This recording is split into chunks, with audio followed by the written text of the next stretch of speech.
Hello, I'm Haley Depcon, and I'm a senior at Plum Senior High School. Today I'm here with Miss Amy Davis McShane. How are you doing today? Good, thank you. Thanks for having me. My first question is, being a senior in high school and going through the application process for college right now, I know it is an extremely stressful situation. What made you choose to go to IUP?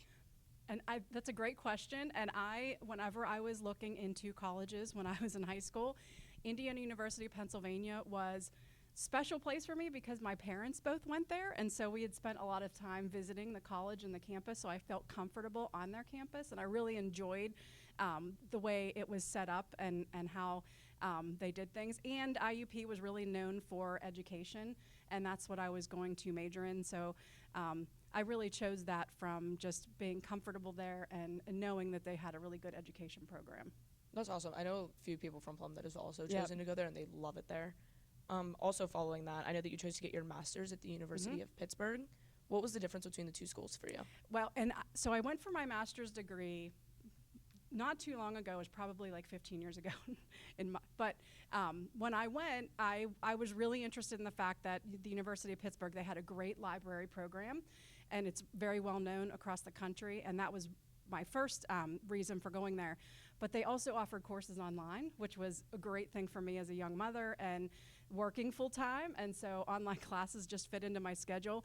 But it was a fantastic program. I really intended, after I left there, to try to get to be a school librarian, but I love what I do so much that I ended up not even pursuing that, and I just took what I've learned as in the school and library science program.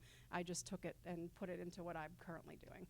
So one of the things that I do with libraries is I have Children's Choice Awards for kids in grades 3 to 6. We work with the Allegheny County Library Association, and the kids we just want to get the kids to enjoy reading. And so we give them 8 books that we nominate, and they read the books throughout the year, and they get to vote for their favorite. And we have this great event at the end of the school year where we announce the winning book for the year. So I just took that library science degree and moved it into what I'm doing currently. That's awesome, though. We did Battle of the Books. Oh, yes. Yep. That's one of the things that we do is the Battle of the Books. Yep. Also, following off of the things that you've created, I know that you did the STEM Design Challenge. What inspired you to create that, and can you give me a little bit about what happens with that challenge? Yep. So the STEM Design Challenge is for students in grades 4 to 8. We have 2 different divisions. We have an elementary division for 4th and 5th grade and a middle school division for 6th through 8th. And I really I used to work at Carnegie Science Center for 10 years and did a lot of informal education there. And one of the things that we had was a lot of connects, which are kind of like Legos and a lot of fun to build with and play with. And we would have summer camps all related to connects and classes, and they were so much fun and so popular. And I just realized how you could utilize toys to teach and to have, and enjoy learning with them. So at the intermediate unit, one of my jobs is running these competitions. And I, was talking with a friend, and I said, hey, I really like to start something using Connects. And we were kind of playing off each other, and I came up with the STEM Design Challenge. And so what happens is the kids in the fall, they get a challenge. Usually it's some kind of challenge where they've got to move something. So, for example, one year we had a challenge. Oh, we're going to have to. It's okay. Okay. One year we had a challenge where they had to move a ping pong ball from one side of the table to the other. And so then they have from usually like November to the competition, which is usually around April. They have to just work on their project, whatever the challenge is. They've got to figure out how they're going to answer that with Connects. When they come to the challenge, they have to bring all of their Connects pieces all separated. And then they get 2 hours to build their prototype there. We've also had challenges where they've had to create a bridge and have it hold so much weight, and so then we would put weight on the bridge, and they would have to see if their bridge supported the weight. But they have 2 hours to build with Connects, and then we do an award ceremony and give out awards to those kids, and then they can go on to the state competition. But It's really a huge passion of mine. I just think I love seeing the kids enjoying what they're doing and having fun, and how much they really get into the competition. And whenever we create these challenges, I never, ever anticipate what these young kids are going to present to us at the competition. They're just amazing. I mean, coming from a student, I love every challenge that's brought by STEM, so I think it's a wonderful thing that you started. Thank you. Also going off of how well you've spoken throughout this interview, I know that you've spoken on gifted education at both state, national, and international conferences. I was wondering if you had a favorite that you've spoken at. Yes, and honestly, like the international conferences were amazing. Like, and we were in Vegas last year for one, Wow. which was great. But my favorite every single year, I used to be on the board for the Pennsylvania Association for Gifted Education, and they host a conference annually in the fall. So it's in November this year, and it changes around the state. So sometimes it's in Pittsburgh, but just being around all these educators in Pennsylvania that are there for gifted students is amazing, and that's always my favorite conference because I feel like that's kind of home to me. I know all the people there, and we're there all for the kids in Pennsylvania. Yeah, that makes sense. That's great, though. Yeah. I also know that you have worked with education in multiple different ways, as you have explained. Therefore, you've worked with different age groups. I was wondering if you've had a favorite that you've worked with. And I love this question. Did you come up with it? I love this question. I did. When I was here in high school at Plum, I was in I don't know if they call it this anymore, if you even have it anymore. It was called nursery school, and the kids in the class, we were taught about early childhood development and how to be a teacher and all that great stuff.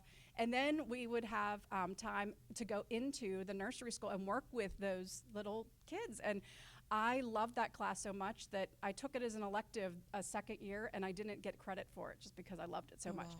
So that's what encouraged me to go in to college for early childhood education. I really thought that I would be a kindergarten teacher for my whole life. And then when I graduated from college, I did teach kindergarten for a year, and it was just not for me. Like the kids, I love them. I love the little kids. They're so much fun. But my favorite right now is middle school, high school, because I see what you guys are doing is incredible, and it gives us all hope for the future because the kids now in middle school and high school, you guys are gonna change the world. It's just amazing to watch. And plus, it's a lot more fun to talk to middle schoolers and high schoolers who can talk to you instead of running around after little kindergarten kids all day. Kindergarten teachers definitely deserve a lot of credit and recognition.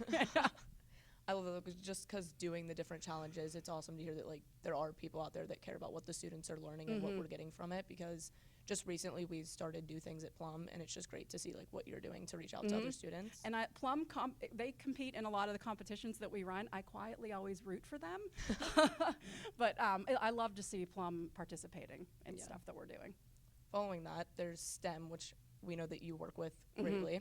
I was wondering if there's a part of STEM that you have always been better at, whether it be science, technology, mathematics, whichever one. And that's another great question. When I was in high school, math was my subject. I was in honors math classes, but my dad was a math teacher, so I came by that kind of naturally. And I had somebody at home that could explain things to me if I was struggling in that topic. So math was always my favorite, and English. I hated science in high school. I will not lie. Science was not my favorite. I feel like back then, I graduated in 1989, it was very boring. I mean, we sat and we read chapters and we had to answer questions, and we really didn't get to do a lot of the cool, fun stuff that you can do in science. And I've seen that change over the years, and I know education has changed and it's different now. But when I got to the Science Center, I really went to the Carnegie Science Center because it was an education institution. I loved it there. But the science piece was something I learned as I was working there because science was never my topic. But now I love science, and I see the importance of it. Science is everywhere. And so I do love science and math, but math when I was in high school for sure. Yeah, it's great. I mean, personally, I love science. I love them all, but yeah. Again, I know that you are involved in Plum through many things, one of them being on the library board of committee. How has that played a role in your life being on that? A few years ago, so after I got my school and library science master's degree, I wanted to do some more things within the library community. Librarians are great people. I love them. And libraries have been a home for me. When I was in school here, I was a library aide, and so during lunch I would go up and work in the library every day.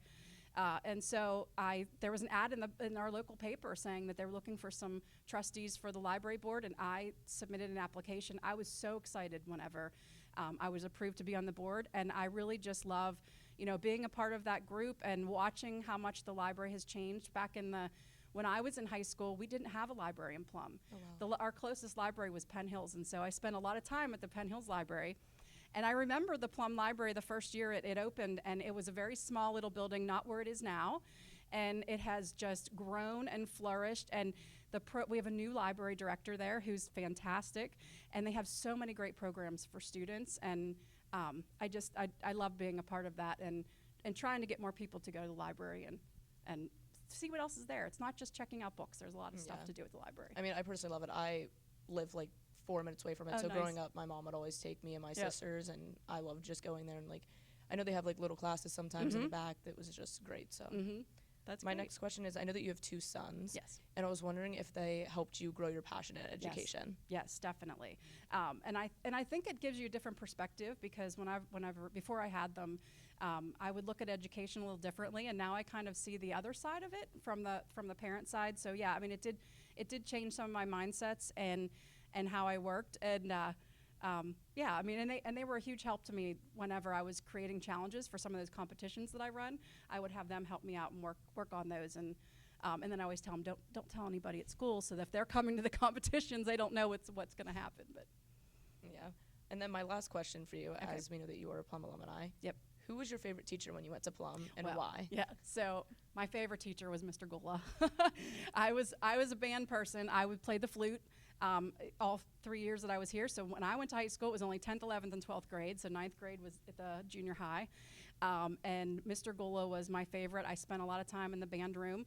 But I had other teachers that I liked, but Mr. Gula was my absolute favorite. And he really shaped a lot of who I am today, and gave me opportunities that brought out my flute playing and how much I enjoyed that. I got to go to a state band. He gave me that opportunity, and that's why I minored in music, and that's why I'd hoped to end up getting in music one day, but didn't happen. But Well, that's awesome. Thank you for sitting Thank down you. with us today. And your devotion to the education system is truly inspiring. Thank you. Thank you. Thank you. Thanks.